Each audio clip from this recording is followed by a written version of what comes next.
Paano niyo ba nag-umpisa? Paano niyo nag-umpisa ang pambahanan sa kahapon? So, it all started when a friend asked me, ipanakot niya ko, ano ang sang kapis? Ano ang mga dapat na kanta na sikat halin sa kapis?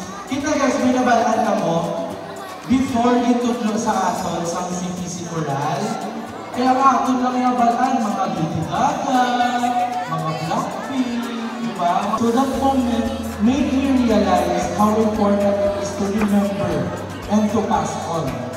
And that's how ang Bahanan sa Kahapon was born.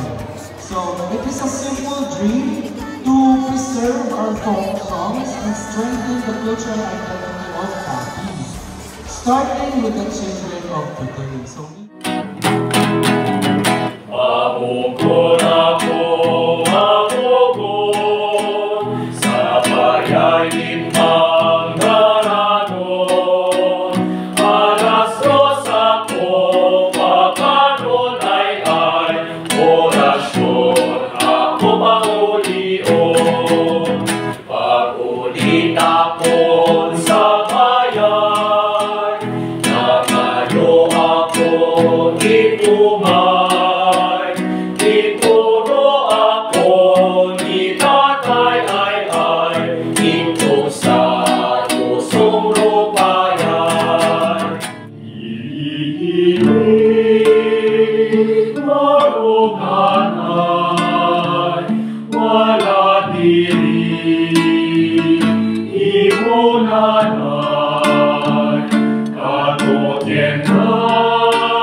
alive.